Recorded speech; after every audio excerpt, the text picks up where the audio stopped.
Hey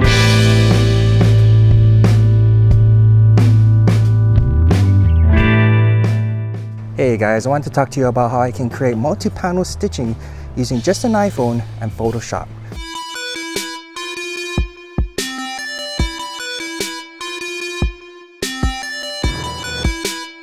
Alright, so this is the boring stuff, so I'll try to get through it as quickly as possible.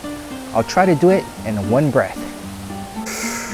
Multi-panel stitching is such an advanced, complex method of photography that I can only imagine 95% of photographers would just not want to do it. It takes too much time and practice. I've done multi-panel stitching for a number of years now, but don't worry, if you get the hang of it, you'll not only be happy, but you'll be able to sell prints with a certain level of confidence that will be relatively much higher quality than a single shot prints. While there are advantages and disadvantages between multi-panel stitching, I'll leave that for another video. But for this video, hopefully it'll get your feet wet. Let's just say you're out and about and maybe on vacation and hiking with friends. You don't want to lug around all of your equipment because you just want to spend time with friends. You end up at a place so beautiful and it makes you regret not bringing your DSLR, SLT and or mirrorless camera to capture the beauty that you see that is so amazing. So you take out your iPhone and, like Chase Jarvis said, the best camera is the one you have with you. So you take the shot and realize that the shot could have been much better if, say, you used an ND grad filter because, say, it was a sunset. Or you think to yourself, maybe it could have been better if I had a wider angle lens. It's okay, it is what it is.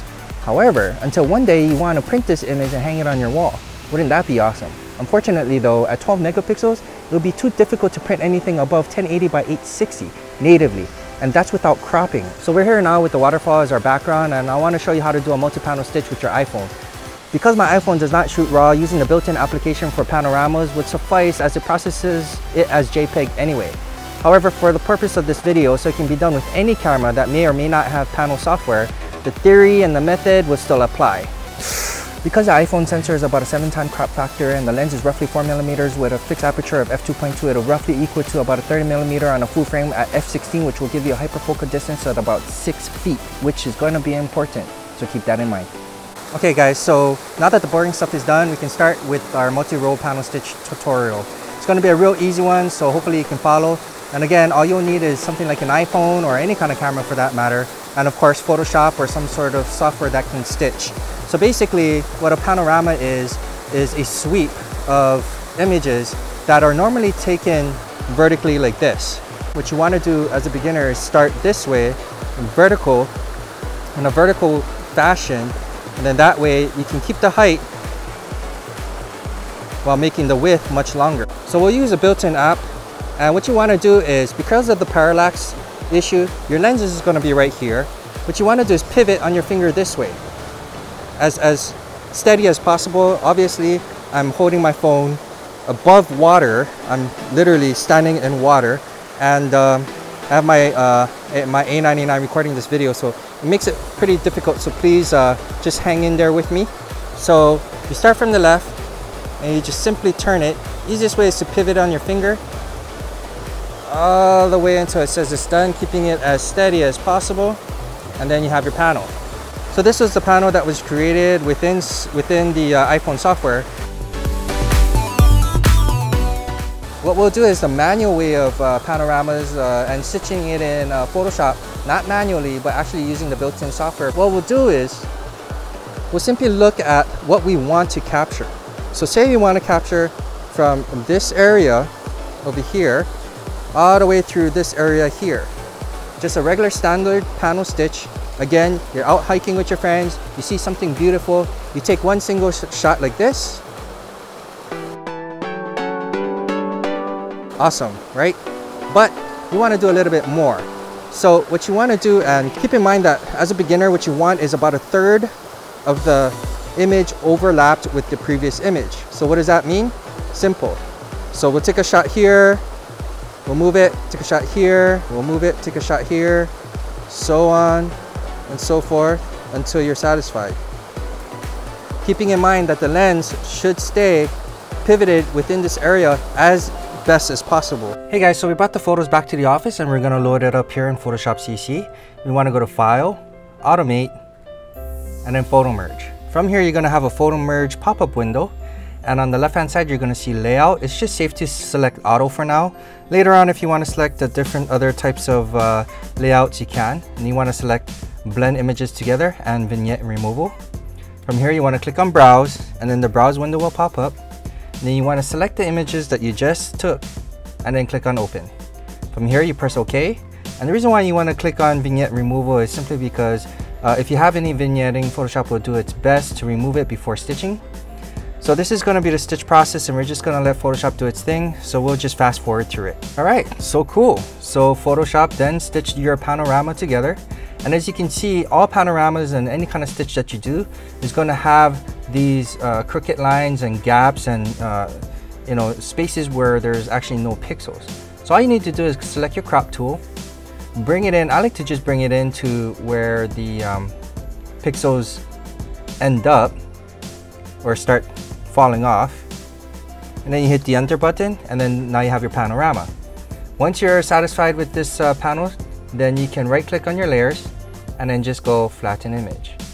So now for the multi-row panel stitch, where we took the panel before, the waterfall was right in the middle of the image like this, so it made it easy for us to do a sweep. But in a multi-panel stitch, what we want to do is we want to sweep the bottom. So we want to angle the camera a little bit lower so we can get more of the foreground, keeping in mind that the lens, from the lens here down to the bottom of where, which is this rock here, needs to be approximately 6 feet.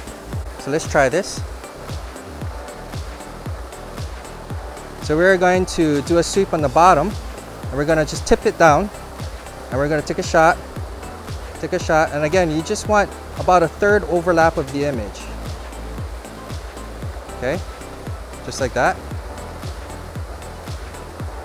All right, then we want to aim for the top, keeping in mind also that the bottom image, the top half, needs to still be on the bottom here so the software knows how to stitch it.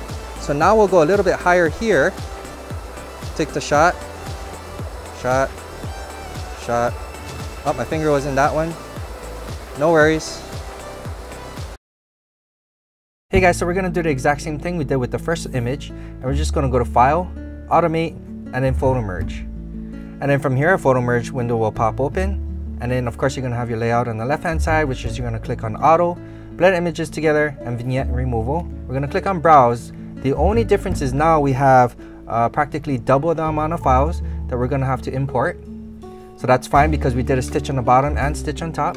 So the thing about this is, if you had a whole bunch more files and maybe they're bigger, Photoshop may have a hard time stitching it together. So what you can do is create a panorama the same way for the bottom, and then do a panorama the same way for the top, and then do another stitch that will combine the two panorama stitches together.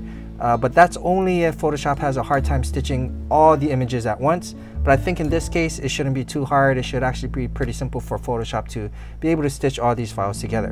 All right, so Photoshop finally did its thing. I don't know if you can see it, but you can kind of see like paper tears in the image here.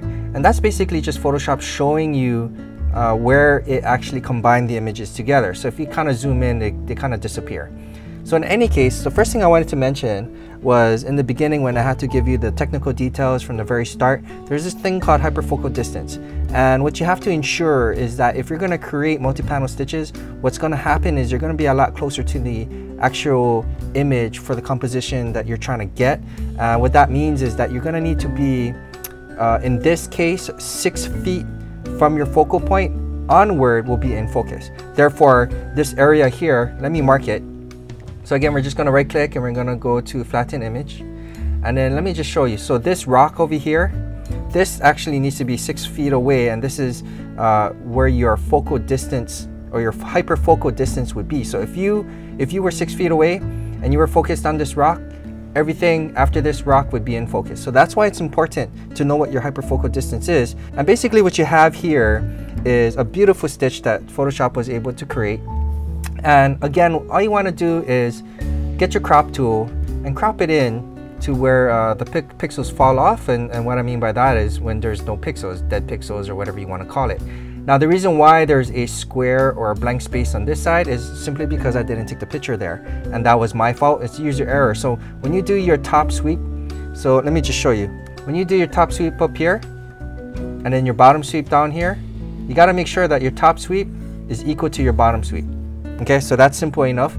I didn't get an image of that area, so there's no fault to Photoshop. Get your crop tool, You crop it in to where you want to crop it in. And in this case, because I forgot this area, I'm okay with having a vertical shot.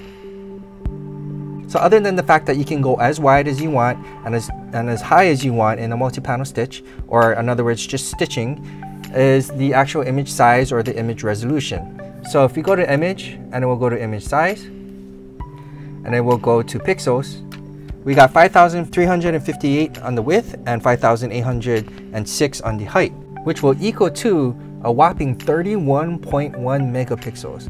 That's right. Remember, your iPhone is just 12 megapixels. So at 31.1 megapixels, that's more pixels than my Sony A58, which is only 20 megapixels, and my A99, which is 24 megapixels. Now the quality of the image is not going to be exactly the same as those DSLTs, but at least when you print it, you can print it with the native resolution that this image is currently at. Alright guys, so I did some quick retouches on this image. All I did was some saturation and some sharpening. That's about it. In any case, if I had to critique this image, obviously I don't like hot spots, and you know, if I had my DSLT, I could have slapped on a polarizer to reduce the reflections in the water so I can actually see in the water. I kind of like that, and then of course I have some hot spots over there. But all in all, for the most part, for an iPhone shot, this is not bad, and obviously the time of day was very important. So I loaded both images into Photoshop just so you can get an idea. The right hand side is the iPhone shot in landscape mode, and obviously the left hand side is the stitch shot. When I took both of these photos, I was in the same position. I did not move, so you can tell already just from this example how much of a difference a stitch shot can be compared to a single shot over here. I did actually come to this site with my DSLT, which is actually my Sony A99, and I did a multi-panel stitch using a panel head. So I'll get into that in later videos, but this is the image that I got.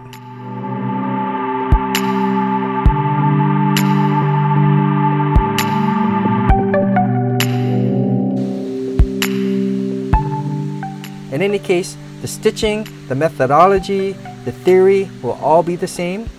And that's pretty much all there is to it. It's pretty simple, pretty easy. Grab your iPhone, go out there, take a whole bunch of photos, stitch them all together, and just have some fun. Thank you very much for watching. Hit that like button. And if you don't want to see more panorama tutorial videos, or you don't want to see more portrait videos, or you don't want to see any macro videos or any vlogs, then do not hit that subscribe button. Have a wonderful day, and I'll see you in the next video.